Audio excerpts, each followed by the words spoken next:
Samedi 24 août 2024, c'est parti pour une nouvelle édition du journal sur Scoop FM. À la une, le gouvernement congolais, les Nations Unies et d'autres partenaires s'y sont accordés à contribuer au financement de la feuille de route du désengagement de la MONUSCO dans la province du Sud Kivu. Autre titre, le gouverneur de la ville-province de Kinshasa, Daniel Mbumba, a lancé vendredi le travaux des dragages de rivières de la capitale congolaise. Et en sport, vendredi 23 août, le TP Mazembe a remporté le tournoi de l'UNIFAC qualificatif à la Ligue de champions féminine de la CAF. Vous aurez le détail au cours de cette édition du journal. Mesdames, messieurs, voilà tout pour le titre. Au cours d'une conférence de presse tenue vendredi 23 août 2024 à Kinshasa, le gouvernement congolais, par l'entremise du vice-premier ministre, ministre du Plan, Guilain Nyembo, et le représentant spécial adjoint du secrétaire général des Nations Unies en RDC, Bruno Le Marquis, ont valider la feuille de route chiffrée à 57 millions de dollars pour un retrait réussi à la mission de l'Organisation des Nations Unies pour la stabilité en RDC. Suivez. Dans son allocution des circonstances, le vice-premier ministre du Plan, Guilain Nyembo, a laissé entendre que le gouvernement de la République démocratique du Congo s'est engagé résolument à mobiliser un peu plus de 50% du budget total attendu, soit un montant de 30 millions de dollars américains pour le retrait de la MONUSCO de la province du Sud Kivu. Prenant la parole à son tour, le représentant spécial adjoint du secrétaire général de l'ONU en République démocratique du Congo, Bruno Le Marquis, a rassuré son partenaire que les Nations Unies prévoient une aide financière estimée à 23 millions de dollars pour le renforcement de capacité des entités étatiques concernées. Pour rappel, c'est depuis le mois d'avril de cette année en cours que le Conseil de sécurité de l'ONU avait décidé au retrait de la force de la MONUSCO de la province du Sud Kivu située dans la partie est de la République démocratique du Congo.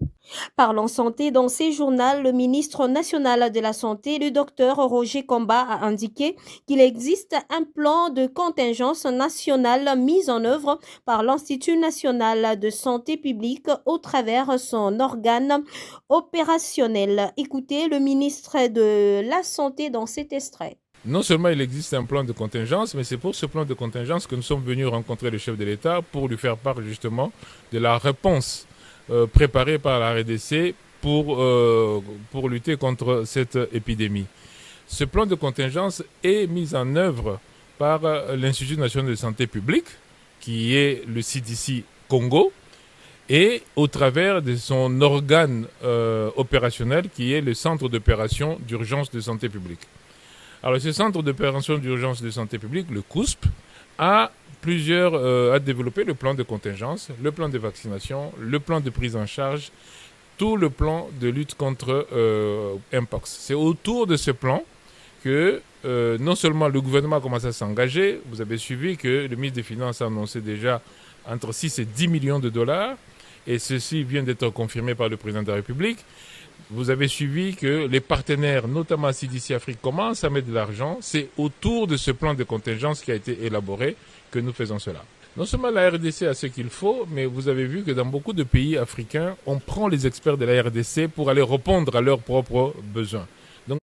Le gouverneur de la province de la Mongala, maître Jean-Colin Makaka, a effectué une visite de terrain vendredi 23 août 2024 dans le faubourg de la ville de Lissala, chef-lieu de la province. Précision. Il a, au cours de cette itinérance, procédé à l'installation de postes de sécurité dans la partie ouest de la ville de Lissala, précisément au groupement Bossogondo, village Bossogondo et au groupement Badienza. Dans son mot, le gouverneur a expliqué à la population le pourquoi de cette opération qui consiste à réduire sensiblement le taux d'insécurité caractérisé par la justice populaire, vol de biens et la détention illégale d'armes. Au total, 8 policiers, 6 FARDC et 2 agents de l'ANER ainsi que 2 autres agents de la DGM sont déployés dans les 2 postes installés. Ici est de préciser que le gouverneur de province s'est fait accompagner de membres du bureau permanent de l'Assemblée provinciale, des députés provinciaux, du vice-gouverneur, de membres de l'équipe gouvernementale ainsi que de membres du comité provincial des sécurités.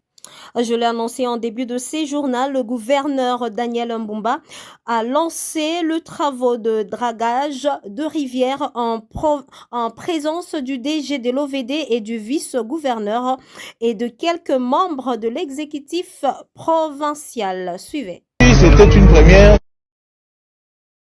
Aujourd'hui, c'était une première, non seulement par rapport à notre opération, mais également pour l'histoire de notre pays.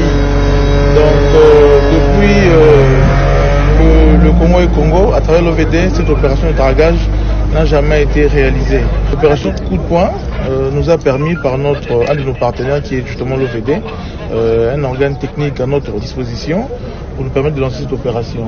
Il s'agissait de draguer quand même cet émissaire pour pouvoir créer le vril de cette rivière, en fait de permettre de faciliter les opérations de curage qui se font en amont. Donc nous, ce que nous attendons, qu'il n'y ait plus de morts à chaque fois qu'il y aura de pluies torrentielles.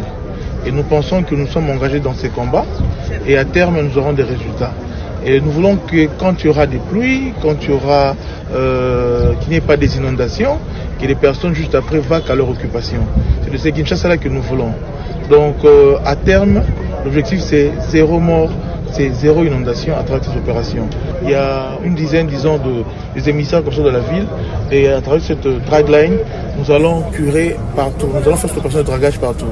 C'était une première, ils vont commencer par d'abord racler et après ils vont tirer le sable du lit et ça va faire tout le long du fleuve pour pouvoir permettre à ce qu'il n'y ait pas d'inondation. Et même si en cas de catastrophe naturelle, comme nous voyons aujourd'hui le phénomène de réchauffement climatique, s'il y a montée des eaux, Après cette virgule sonore, nous allons parler sport.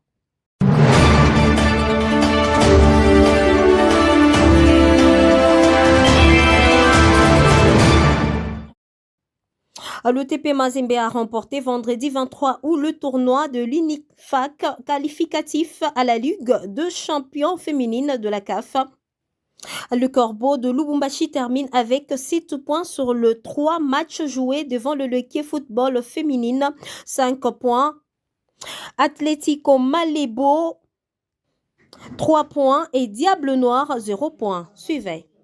Les FCF TP Mazembe remportent le tournoi zonal de l'UNIFAC, tournoi qualificatif pour la phase finale de la Ligue des champions féminines de la CAF. Les Corbeaux de Lubumbashi s'en sortent ainsi avec 9 points après 3 journées. D'abord, victoire lors de la première journée face au Diable Noir du Congo Brazzaville, 7 buts à 0. Victoire 5 buts contre l'équipe d'Atlético Femino de Malabo de la Guinée équatoriale, 5 buts à 0. Et nul d'un but partout face à l'équipe de l'Équipe Football Filles, à la grande satisfaction de la coach Lemia Bouemedi. Tout d'abord, je tiens à remercier Monsieur le Président Luis, parce qu'elle est toujours avec nous, mais c'est loin. Madame Dinis qui est toujours là, les joueuses, tous les supporters, et à vous aussi, parce que pour réussir un championnat, c'est le rôle des journalistes. Je suis très contente, je suis satisfaite. La finale c'est comme ça, la finale c'est 50-50. La finale se gagne et pas se joue pas. Vraiment, j'ai insisté sur une chose, c'est qu'il faut mouiller le maillot de Mazembe. Si vous voulez gagner, il faut mouiller le maillot. Je ne vais rien vous dire, ni tactique, ni rien, mais une chose. Mouiller le maillot pour Mazembe en maillot. Bon, je voudrais remercier tous les supporters. Je sais qu'ils sont surtout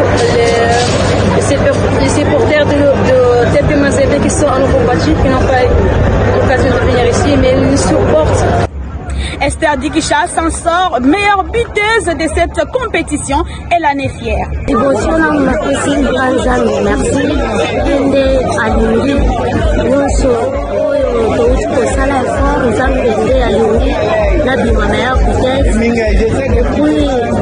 lelo nasepeli makasi na bandako ndima te na kobima meya vitese lelo telema tozalaki déterminé tootala sikoyo mpuna tookende liboso bon tobanda obunda kaka mpona mboka na biso mpona plate na biso ezaka victoire ya biso nyonso tosepeli mpo soki tolingaki tokoya elingaki ezala makambo mosusu bato balingaki baseka me nasepeli kaka victoire wana ya bimoko epesi biso deja.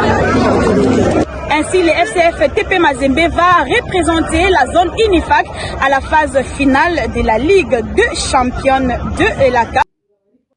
Toujours en sport, après un nul vierge enregistré lors de la marche aller, l'AS Maniema Union de Kindu recevra Ngezi Platmoun à Kinshasa.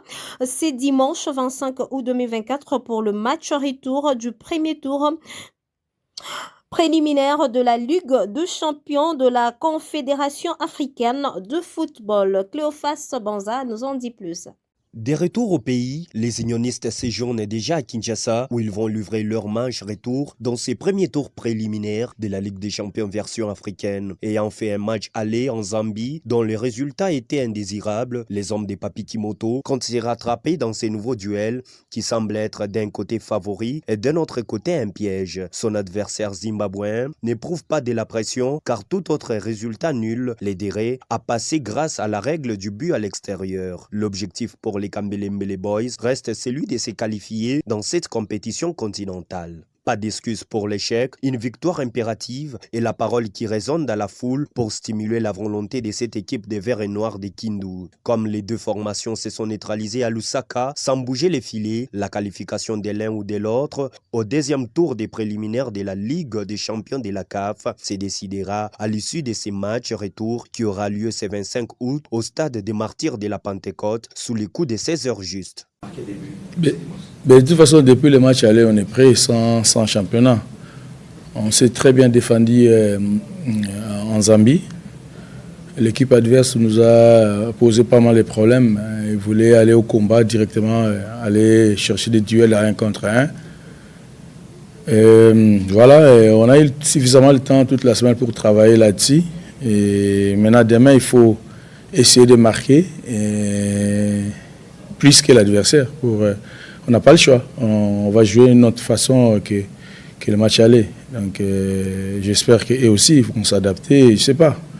Mais c'est de bonnes guerres. Donc demain sur le terrain, je ne peux pas dévoiler comment on va jouer, comment on va déployer notre jeu. Mais c'est qu'ici, on va tout donner. On va tout donner pour avoir la qualification parce qu'on joue chez nous. Et on est conscient aussi que c'est un score piège, de 0-0. Donc tout ça, on a eu suffisamment de temps pour préparer mentalement les joueurs. Et je crois que demain, la chance va nous sauver. Déjà, première question, c'est pas que j'ai pas voulu prendre les étrangers, non. Mais j'ai seulement dit que s'il y a un meilleur joueur étranger qui peut nous apporter beaucoup plus que les locaux, je vais le prendre. Mais pour l'instant, je n'ai pas vu et je n'ai pas trouvé. Donc on a encore la possibilité de rajouter, parce qu'on a fait enregistrer 28 joueurs. On a la possibilité de compléter jusqu'à 40 joueurs. Et il y a le deuxième tour qui arrive aussi. Et voilà. Donc pour l'instant, je n'ai pas trouvé. Mais les autres, ils ont la chance, ils ont des étrangers. Donc c'est pas que je n'ai pas voulu... non, loin de là. C'est pas ça. Il ne faut pas interpréter ce que je n'ai pas dit. Voilà, mais en ce qui concerne l'un des Kinois, oui, tout ça, musique à la base de ça, mais nous, la majorité des joueurs sont des Kinois. Il n'y a qu'un seul joueur de ressortissant des Kindu, à l'effectif. Maintenant, qui joue à domicile, qui joue à l'extérieur? Moi, je pense que c'est Talandako. C'est par ici que nous mettons un terme à ce radio-journal qui a été réalisé par Steve Micha sous la coordination de Christian Mouchompa. Restez branchés car le programme continue sur votre radio et bon week-end à tous.